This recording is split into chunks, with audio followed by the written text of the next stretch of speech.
So I'll start by like talking about this sort of there are like strata of Okay. BCIs. So there are what are called intracortical BCIs. That's like Paradromics and Neuralink, and this older 1989 technology, which is called the Utah array. Those devices reach down to the brain and record single neurons.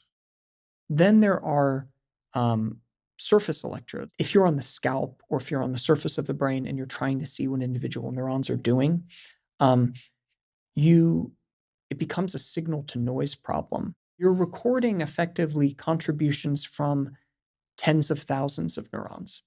So when tens of thousands of neurons on average are doing more of one thing or more of another, then it produces this superposition of all of the little blips of electrical signal that produces a local field potential, which is basically a wave. Is it just Neuralink that's taking am I saying it intracortical? Yeah, there are 3 companies right now that are building intracortical probes. There's BlackRock Neurotech. That's a company that inherited the IP from another company that commercialized the 1989 technology.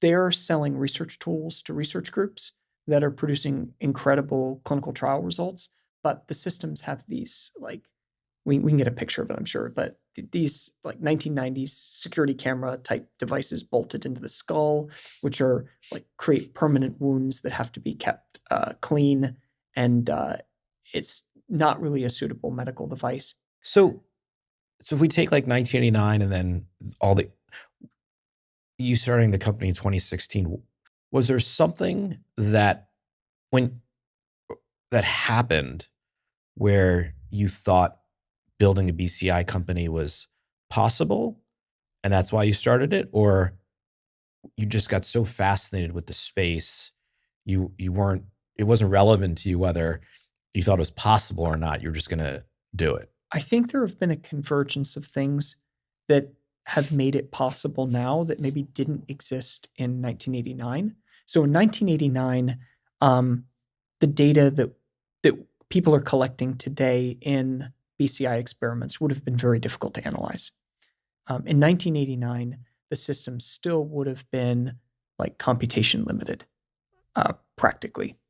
Now we're in a situation where it's not computation limited, it's not model limited, it's just data limited. If we tomorrow double the amount of data coming out of a BCI, we'll still be able to analyze it. In some sense, like advances in GPUs and advances in AI models have vastly outpaced advances in BCI. Now, actually, it's there's a backlog of 20 years of semiconductor and artificial intelligence research that can be tapped for the BCI field. So there's definitely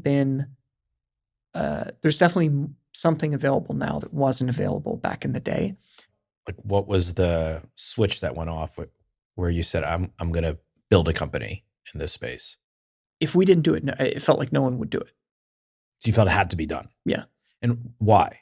Well, we were in contact with a lot of the labs that were doing BCI research at the time, and we knew that those paradigms were data limited. The only thing preventing patients from having more useful systems, doing more things, was that they were essentially like transmitting data through this tiny little soda straw.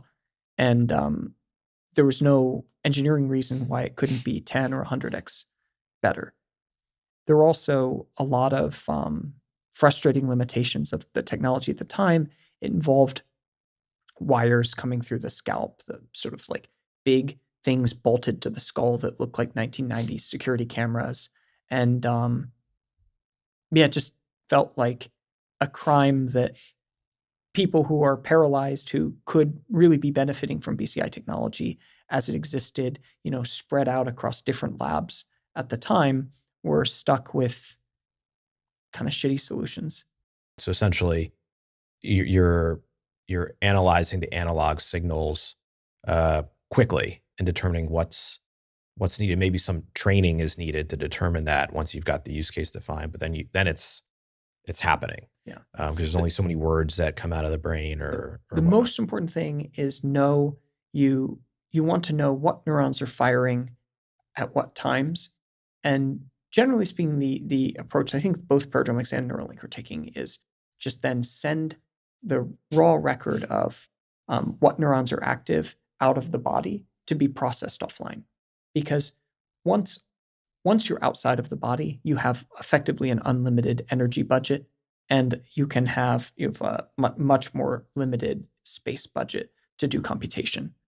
But the most important thing a BCI does is it takes that record of which neurons are active out of the brain as soon as possible with as minimal latency possible.